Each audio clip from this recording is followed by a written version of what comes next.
사랑하시는 아버지 하나님께서 늘 우리들에게 말씀으로 강조해 주시는 단어들을 보면은 제발 좀 믿어라, 순종 좀 해라, 신실해라, 정직해라 등등으로 자주 언급을 하여서 듣게 하십니다.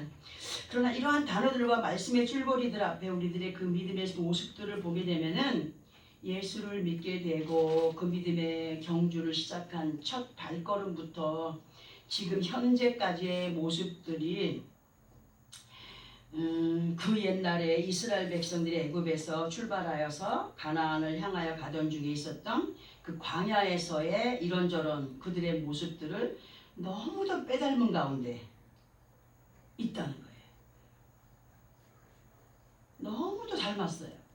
그들의 하는 행위가, 그들의 행했던 모든 것들이 우리가 그렇게 닮아서 행하여 가고 있음을 부인할 수가 없다는 사실입니다. 그럼에도 아버지 하나님께서는 이 같은 우리를 마다하지 아니하시고 정말 크나큰 인내의 사랑으로 여전히 지켜주시며 보호하시며 인도해 주시며 감사를 드려야 된다는 말씀을 지난주에 드렸는데요.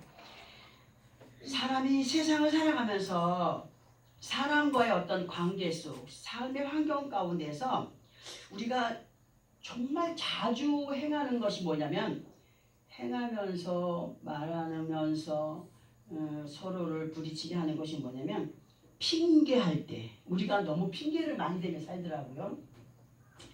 핑계라는 것을 피해갈 수 없듯이 예수 그리스도 안에 있어서 믿는다는 우리들도 정말 아버지 앞에 또는 삶의 어우러짐 가운데에서 사람과의 핑계도 정말 하면 안 되는데 하나님 앞에 그렇게 핑계를 대며 살아갈 때가 참 많다는 거예요. 응? 그게 몸에 배어 있어요, 아주. 왜 갑자기 이런 말씀을 드리느냐 하면은 아버지 하나님께서 말씀을 통하여서 우리에게 핑계치 않는 정직함으로 행하여 가기를 부탁하고 계심을 우리는 그동안 말씀으로 너무 많이 들어왔고 알고 있습니다. 그러면 돌아보면 너나 할 것 없이 저를 비롯해서 많은 사람들이 거짓과 위선이 깔린 핑계 그리고 그렇게 살아가고 있으면서도 거짓된 자신을 정당화시켜가려는 못된 습성들이 있어요. 너무도 강한. 너나 할 것 없이 다 있더라고요. 그리고 그 연약함을 자신들의 탓으로 돌리지 않고 꼭 상대들의 탓으로 돌려대면서 변명을 해가면서 살아가는 그 안쓰러움이 나와 여러분들에게 있다는 거예요. 예수 안에 살아가는 사람들에게 다 그런 모습 다 있더라고요. 그런데 이러한 우리들의 모습들을 창세기 3장 11절에 보게 되면 잘 들어보셔야 됩니다. 창세기 3장 11절에서 보게 되면은 하나님께서 아담에게 뭐라고 하시냐면은 내가 네게 먹지 말라고 명한 그 나무 열매를 네가 먹었느냐 하셨을 때에 창세기 3장 12절에서 보면은 아담이 뭐라고 하느냐 하면 하나님이 주셔서 나와 함께 있게 하신 여자 그가 그 나무의 열매를 내게 줌으로 먹었나이다 라고 아담이 하나님 앞에 핑계를 합니다. 누구 탓으로 돌렸어요? 자기를 사랑하는 자기와 함께하는 하와 탓으로 돌린 거예요. 아담의 이 모습을 우리가 어떻게 그렇게 닮아 있는지를 한번 봐야 됩니다. 보세요.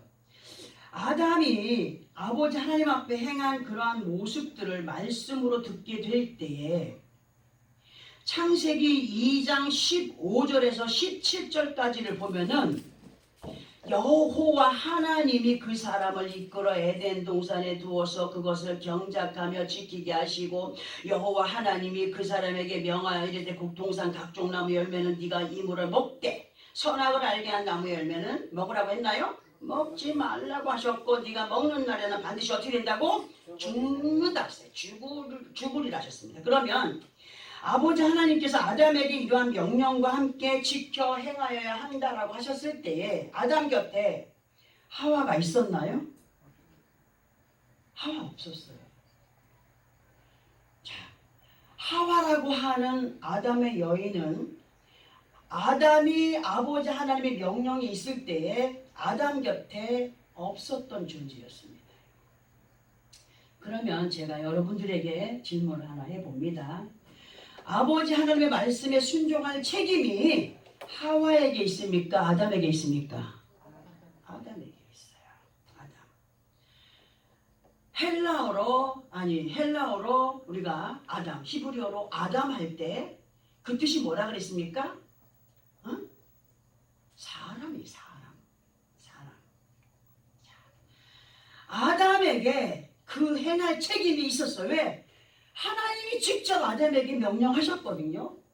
지켜 행하라고. 응? 그런데 아담이 하나님의 말씀을 무시해버린 채 누구의 유혹에 순종했습니까? 뱀의 유혹에 넘어간 하와의 유혹에 빠지게 되었다는 겁니다. 뭘 말씀을 드리냐면 세상에서 예수 그리스도를 모르는 사람들이 아버지 하나님의 말씀에 순종할 이유가 있나요? 없어요.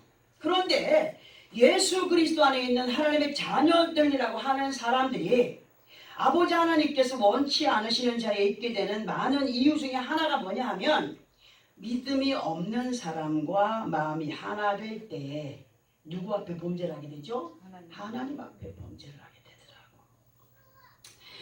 되더라고. 믿음의 사람과 믿음이 없는 사람들과 함께 어우러지는 관계 속에 있을 때에 믿음을 지켜가야 할 책임이 누구에게 있습니까? 예수를 믿는 우리들에게 있는 거예요. 우리들에게 있는 거예요. 우리에게 책임이 있어요. 근데 보세요. 주어진 삶의 환경과 시간들 속에서 믿음의 자리를 지켜가야 할 우리들이 어떠한 가운데 있느냐 하면 아버지 하나님의 말씀보다 믿음 없는 사람들의 말에 더 많은 비중을 두고 따라가고 있다는 사실. 응? 예수님께서 신약에 뭐라고 했습니까? 우리의 원수가 어디에 있다고? 가족 안에 있다고. 믿음 없는 시어머니에게 있고 친정어머니에게 있고 부모에게 있고 믿음 없는 형제지간에 있고 원수가 영적인 원수지간이라고 했어요. 근데 하나님 말씀보다 믿음 없는 사람들의 말을 더 따라가면서 행할 때가 많지 않습니까? 응? 너무도 쉽게 너무도 편하게 성령을 마음 깊이 묻어두고 믿음 없는 사람들과 고도를 같이 하는 가운데 어긋난 행동의 모습을 보여갈 때가 많다는 거예요. 사도 바울께서는 로마서 1장 20절을 통하여서 이런 말씀을 해주십니다. 우리 함께 이 말씀을 합독해 볼까요? 로마서 1장 20절입니다. 신약성경 239페이지 정도에 있습니다. 신약성경 239페이지. 로마서 1장 20절.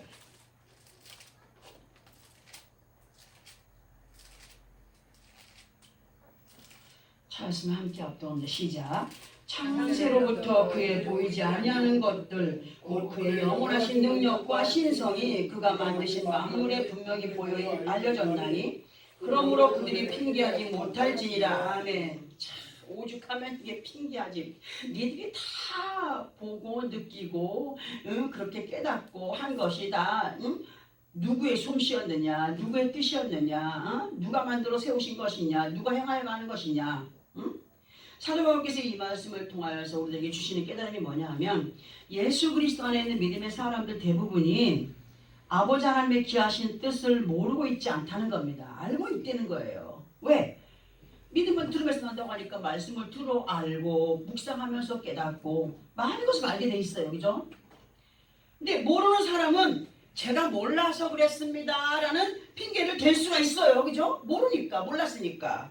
그런데 이미 우리는 그분의 뜻을 말씀으로 알고 있는 사람들, 곧 예수 그리스도 안에 있는 나나 여러분들은 핑계할 거리가 있다고요? 없어요. 왜? 하나님의 뜻을 어느 정도 알고 있기 때문에. 핑계할 수 있다고요? 핑계할 수 없어요. 그리고 요한복음 15장 22절을 통하여서 주님께서 친히 해주셨던 말씀이 뭐냐면 내가 와서 그들에게 말하지 아니하였더라면 죄가 없었으려니와 지금은 그 죄를 핑계할 수 없느니라 이렇게 기록을 하고 있습니다. 예수님이 친히 말씀하신 것이 기록되어 있어요. 그런데 말씀을 너무도 잘 알고 있는 사람들, 성경 공부를 많이 해갖고 머리에 그냥 말씀이 달달달달달달 상식으로 깔려있는 사람들, 그것이 믿음이다라고 생각하는 사람들, 다 그렇지는 않겠지만 대부분의 그러한 사람들이 어떠한 모습들로 살아가고 있느냐. 믿음이 없거나 이단의 습성을 갖고 있는 사람들 대부분이 하나님의 말씀에 아주 신경을 많이 씁니다. 달달. 그런데 하나님의 말씀보다 무엇을 따르느냐면 그것을 주장하는 사람들의 말에 복종을 하고 있는 것이 이단에 속한 사람들이라는 거예요. 거의 대부분이. 내가 보혜사다. 내가 구세주다. 누가 그런 말 합니까? 이단의 교주들이 그런 말을 합니다. 이단에 속한 사람들 말씀을 압니까? 모릅니까? 너무나 잘 알고 있습니다. 달달달 합니다.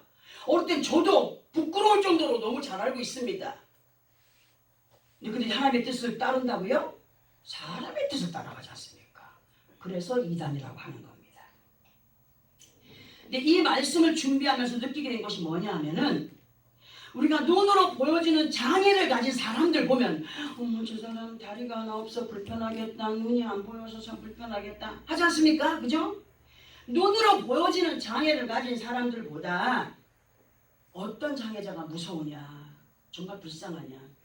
마음과 생각 속에 거짓과 위선과 허물된 많은 것들을 감추고 살아가는 사람은 정말 보기에도 안타까운 형편없는 장애자들이라는 거예요. 이미 그 속마음과 생각이 병이 들어서도 아주 중한 병에 걸린 사람들로 영적인 장애자들이다. 그런 병은 세상에 어떤 유명한 능력 있는 병원에서 고칠 수가 없어요. 오직 누구의 이름으로만? 예수 그리스도 이름으로만 말씀의 검으로 도려져 나가야 될 중병의 상처임에도 불구하고 그들이 알고 있다고 하면서도 알고 있는 만큼 행하여 가지 못하기 때문에 여전히 영적인 장애자다. 겉으로 보기에는 멀쩡해 보여도 이미 그 영혼이 중병에 걸려있기 때문에 그 정신적으로 병든 사람이 그 병을 온전히 치료받기 전에는 그 사람을 온전한 그리스도인이라 할 수 없다는 겁니다. 제가 항상 말씀드렸어요. 예수 그리스도와 그리스도인의 차이가 뭐냐? 예수는 온 인류를 구원의 길로 인도하기 위하여 기름 부음 받으신 하나님께 기름 부음 받으신 그리스도입니다. 그리스도인은 뭐냐? 예수를 믿고 하나님 앞에 순종의 삶을 살아가는 성령의 충만함을 이룬 사람을 그리스도인이라고 합니다. 우리가 소위 예수 그리스도 안에서 부활 얘기 많이 하죠. 부활에 대한 얘기를 많이 합니다. 그러면 그 부활에 대한 소망을 안고 가는 사람들이라고 자부하는 가운데 있지만 그러나 부활 소망 이것도 노래로 해야 되겠네. 부활 소망 아무나 갖나 부활 소망 아무나 이루지 못해. 이 맞는 말이에요. 부활 입으로 뭐 부활에 거하자 부활하자 뭐 부활의 삶을 살아가자 하지만 진실로 주님이 우리를 향하신 부활의 믿음은요.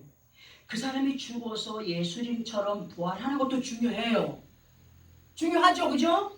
그러나 먼저 이 땅에서의 믿음의 삶의 모습이 온전하고 옛 모습을 버리는 자들로 새롭게 새로운 변화의 삶으로 살아가는 것이 뭐다? 영적인 부활의 삶이다. 영적인 부활의 삶이다. 뭐가? 예수 그리스도 안에서 변화를 입고 살아가는 거예요. 예수 믿기 전이나 예수를 믿으면서까지도 거짓과 음란과 술수와 허황된 것에 매여서 독한 생각에서 뿜어져 나오는 도끼 가득한 눈을 갖고는 도무지 부활을 이룰 수도 없고 부활의 삶을 살아갈 수도 없다는 사실입니다. 이해가 되시면 아멘.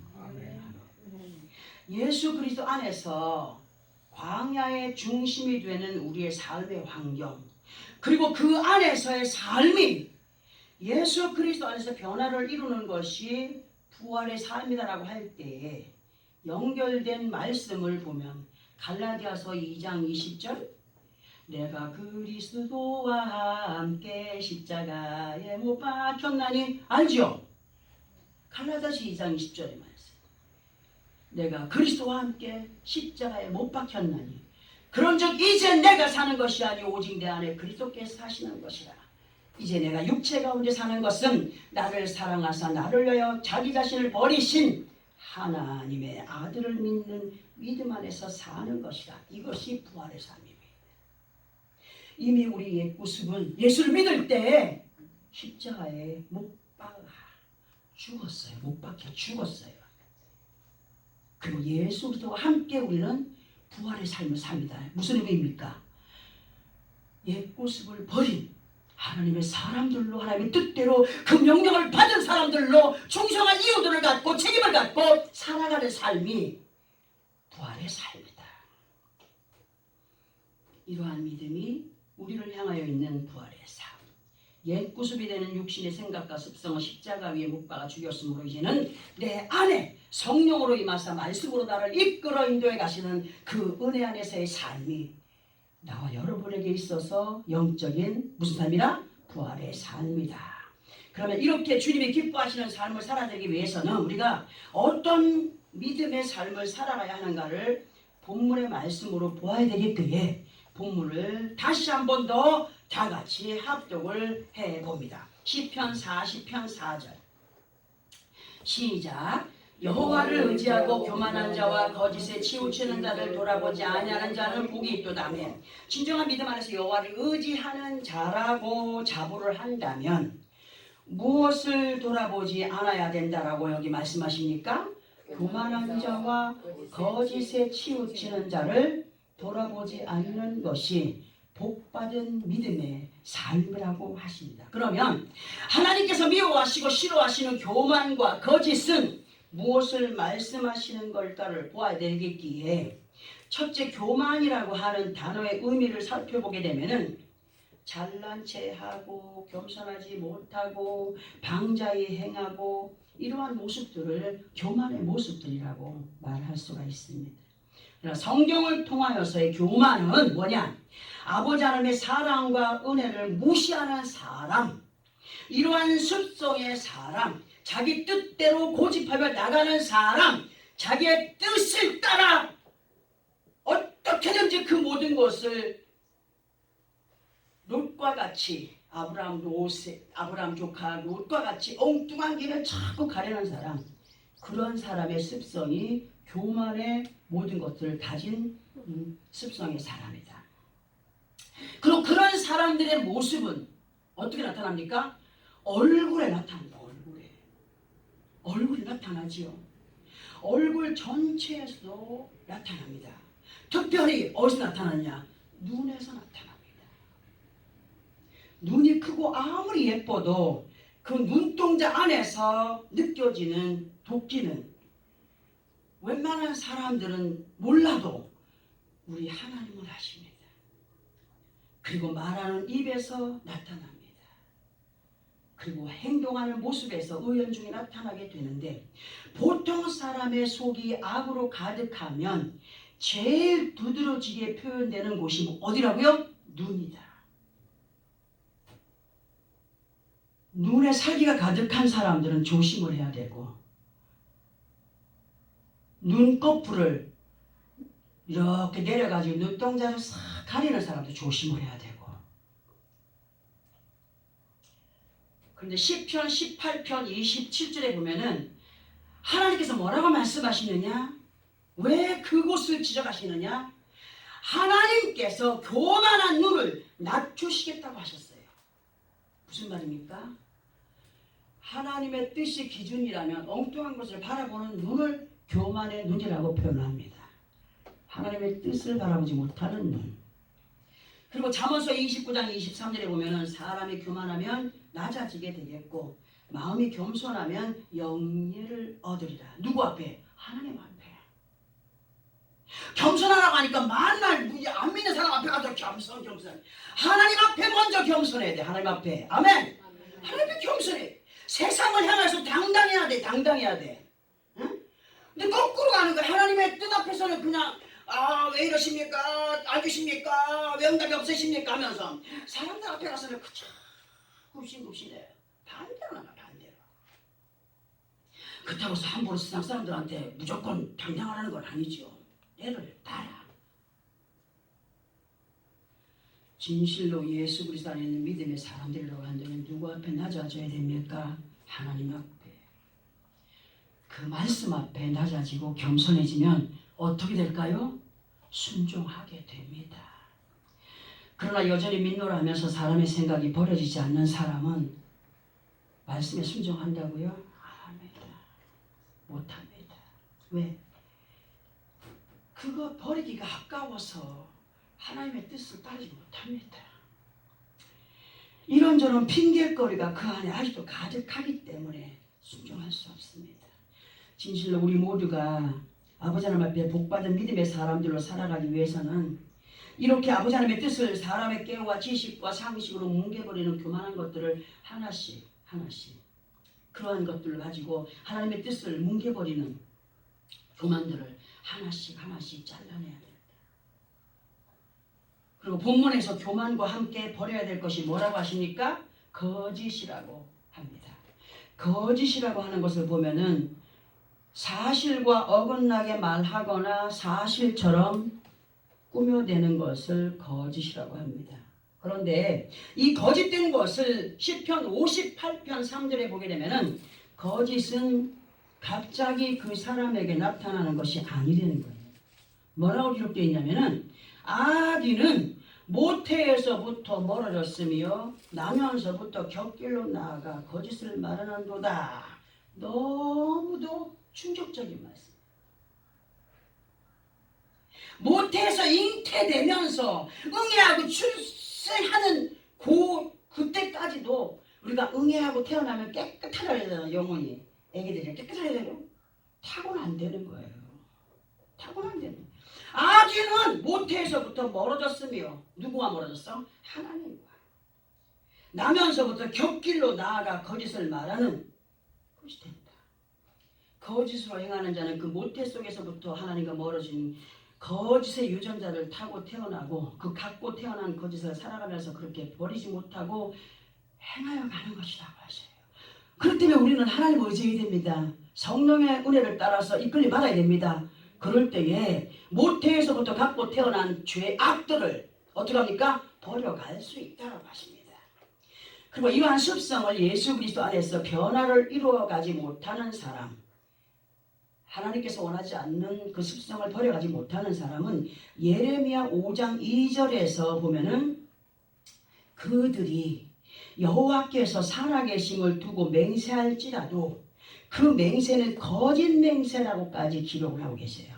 거짓말하는 자가 내가 하나님의 영광을 살겠습니다. 어떻게 하겠습니다. 할지라도 그 맹세는 진실이라고요? 거짓 맹세다. 거짓 맹세.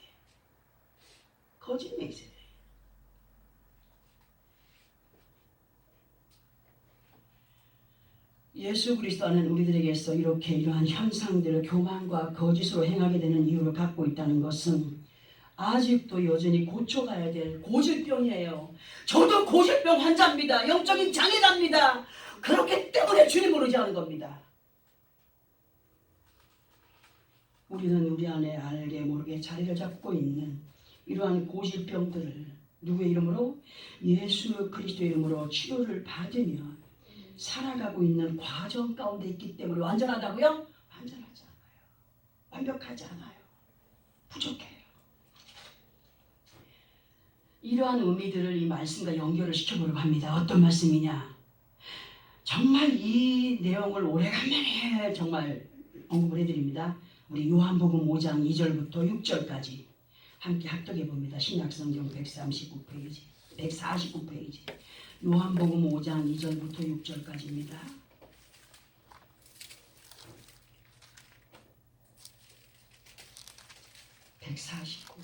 요한복음 5장 2절부터 6절까지.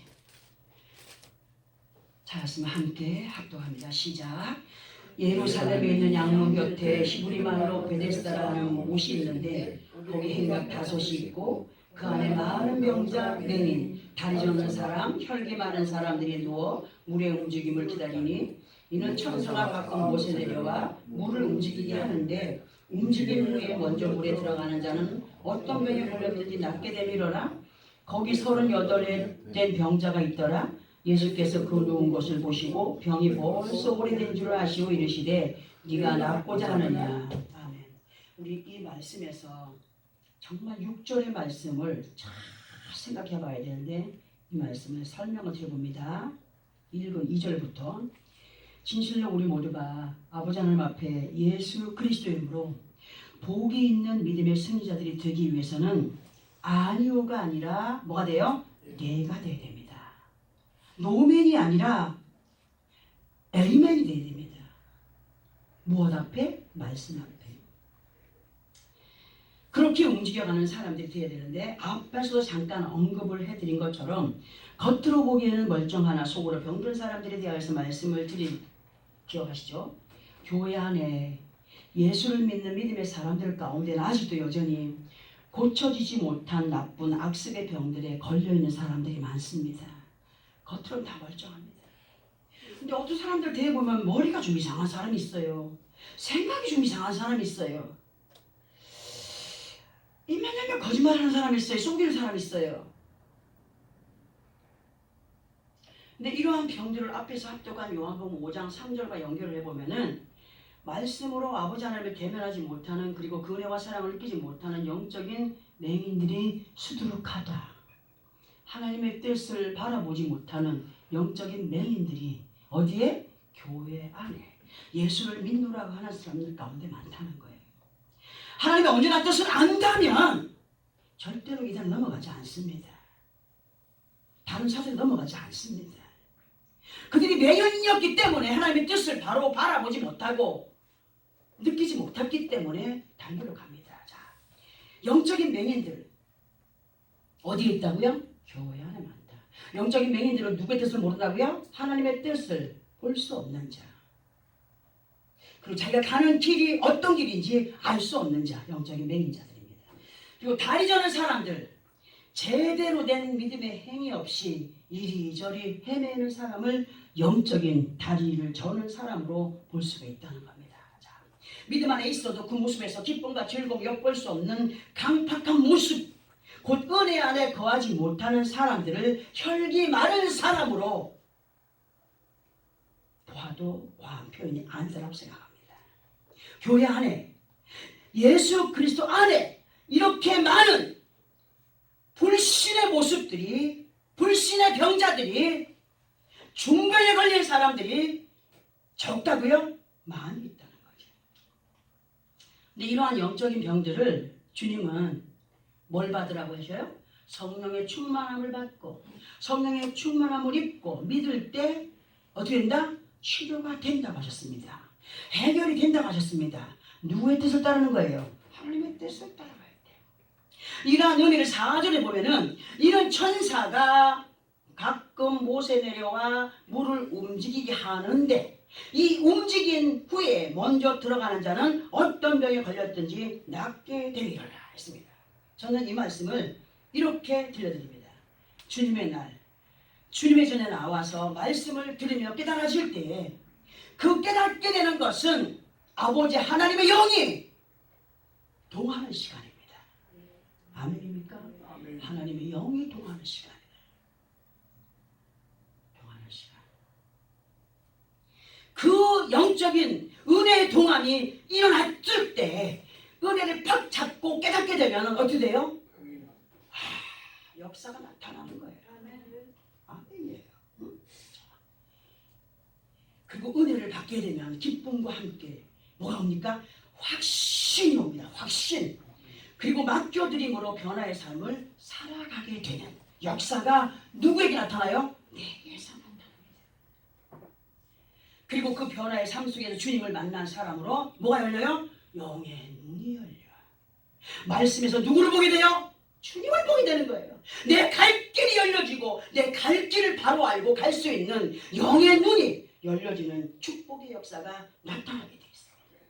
영의 눈이 열린 자들은 거스르던 비틀거리던 발걸음이 순종으로의 행위로 바뀌어집니다. 아멘. 그리고 강팍했던 마음이 부드러워집니다. 그 모습에서도 변화가 보입니다. 변화가 보입니다. 예수 믿는 사람들의 모습에서 그리스도의 향기를 풍긴다는 것은 변화입니다. 사람이 막 강팍하고 독해 보이고 했던 모습들이 변해가는 겁니다. 부드럽게. 그런데 보니까 5절에 보세요. 5절에서 보니까 36년 동안 병에 찌들어 산 사람이 있었어요. 뭡니까? 예수를 오래 믿었어도 변화가 없는 사람을 얘기할 수 있습니다. 병에 찌들어 사는 사람. 곧 교회 안에서 예수를 믿고 난다 긴다 하는 삶을 살아가는 사람이라 할지라도 주님이 보시기에 아주 오래된 병에 중병에 쾌쾌 묵은 옛습성에 젖어서 교만과 거짓에 치우치는 사람이 있다는 겁니다. 주님께서 그를 보시고 말씀하십니다. 네 병이 어떻게 되고요? 오래되었구나. 네가 예수를 믿은 지 참으로 오래되었구나. 네가 정말 그 병에 노인받기 원하느냐? 변화를 입기를 원하느냐? 성령이 충만함을 입기를 원하느냐? 하나님의 역사를 맛보기를 원하느냐? 기적을 보기 원하느냐? 그런데 뭐라고 합니까? 이 사람이 오래된 병에 걸려있던 사람이 뭐라고 합니까? 7절을 함께 합독합니다. 7절 시작. 병자가 대답하되 주여 우리 움직일 때에 나를 못에 넣어주는 사람이 없어 내가 가는 동안에 다른 사람이 먼저 내려가나이다. 뭐 한 거예요? 핑계된 거예요. 핑계. 교회 안에 핑계대는 사람들 믿음 안 자랍니다. 이 사람을 보면 구약시대에서 아브라함 조카 롯과 같은 습성의 사람이라고 해요. 천사들이 저기 보인 저 사람을 빨리 가. 너의 생명을 보존해야 돼. 아이고 나는 거기까지 가다가 멸망받아 죽습니다. 재앙받아 죽습니다. 나는 거기까지 여기까지 가입니다. 여기 내가 보기에 좋은 데로 가야 핑계를 대고 그리 갔잖아요. 어떻게 됐어요? 결과가. 지금도 그런 사람이 있다는 거예요. 예수 그리스도 안에서 예수 믿는 지 5년이 됐든지 10년이 됐든지 말씀 안에서 은혜를 받은 사람 그리고 은혜를 받은 대로 변화의 삶을 살아가는 사람은 그 병에서 예수 그리스도 이름으로 노임을 받은 사람들입니다. 아멘. 변화를 입어가는 사람들. 내가 행하는 모든 것이 주님의 영광을 위해서 해놓고 후회함이 없는 누구의 힘으로 한 거예요? 하나님의 힘으로 예수 그리스도 이름으로 성령의 도심을 따라 나를 나타낼 거리가 하나 없어요. 하나님이 그때 당시에 나를 사용하지 않았더라면 나는 그 일도 할 수 없는 사람이에요. 저는 아버지 앞에 쓰임받는 볼펜과도 같은 도구이기 때문에 항상 이 잉크가 안 떨어지길 버림받지 않기를 위해서 노력해가는 사람입니다. 그러나 그때나 지금이나 많은 시간들 속에 알고 있는 것은 많으나 행위에서 모습에서 변화를 입지 못한 것은 병에서 노임을 받은 사람입니까? 노임 받지 못해. 성령 받은 사람입니까? 받은 사람입니다. 믿음의 사람입니까? 아닙니다. 여전히 나름대로의 핑계를 일삼는 사람임을 알게 하십니다. 핑계를 많이 앞세우는 사람은 믿음이 있다? 그리고 나름대로 만족을 위하여서 이것도 해보고 저것도 해보지만 마음의 만족이 있게 될까요? 성령 충만 받아보세요. 천하를 얻은 것보다 더한 기쁨이 넘쳐납니다. 천하를 얻은 것보다. 그러나 그렇지 못한 사람은 뭔가 허전해요. 그 허전한 마음을 채우기 위해서 무슨 짓을 합니까? 엉뚱한 짓을 하는 거예요. 엉뚱한 짓. 영적인 장애자로 살아가고 있는 것입니다. 아버지 하나님의 은혜는요 남이 대신할 수가 없습니다. 예수 믿고 구원에 이른다는 것 남이 대신해 줄 수 없습니다. 누구의 믿음으로요? 내 믿음. 우리는 반드시 여호와를 믿고 오지 않은 자들로 아버지 하나님께서 원하지 않으시는 교만의 병과 거짓으로 치장하며 살아가는 중병에서 반드시 노임을 받는 믿음의 승리자들이 되어야 됩니다. 아멘. 그리고 믿음 안에 있으나 믿음 없는 사람과 연결이 되어서 거짓된 악취를 풍겨가는 사람들이 되지 말아야 됩니다. 교회 안에서도 마찬가지예요. 이 시간 우리들에게 주신 말씀들 명심하면서 행여라도 우리 자신들이 이렇게 중병에 걸린 자들로 살아가고 있지는 않은지 돌아보면서 아버지 하나님께서 기뻐하시는 믿음의 승자들 복받은 우리는 평안과 기쁨의 모습들로 더욱더 말씀의 그 행위의 발걸음을 옮겨가는 영과 육신의 강건함을 입고 가나안을 향하여 달려가는 그러므로 사한 소망을 완전히 내 것으로 이루어가는 그런 승리의 삶을 살기 위하여 노력하는 우리가 되어야 됩니다. 세상에 나아가서 복음을 전하는 것도 정말 중요합니다. 복음을 전하는 것도 중요하지만 뭐가 중요하다고 했습니까? 먼저 내 자신이 우리 각자들이 먼저 복음화가 되는 것이 우선입니다. 내 자신이 완전하게 믿음 안에서 변화의 삶을 입어가는 것이 완전한 전도거든요. 남을 많이 전도해놓고 자기 목숨 잃으면 아무 소용 없어요. 제가 언젠가 말씀드린 것이 뭐냐면 사람에게 은혜를 받은 고양이가 그 은혜를 갚기 위해서 밤만 되면 뭘 갖다 놓는다 그랬어요? 응? 죽은 쥐, 죽은 새, 시체. 응? 그러면 고양이에게 은혜를 베풀어 준 그 사람은 그 고양이가 갖다 준 선물을 귀하게 여기겠습니까? 여기지 않아요. 썩은 냄새 나요. 더러운 쓰레기밖에 될 수가 없어요. 무슨 말을 하고 싶으냐? 우리는 아버지 앞에 이런 어리석은 고양이가 되지 말자는 거예요. 고양이로 은혜를 받았으면은 그 주인의 마음을 헤아릴 줄 아는 고양이가 되자는 거예요. 무슨 말입니까? 하나님의 사람들이라고 한다면 하나님의 뜻을 제대로 알고 행하여 가자.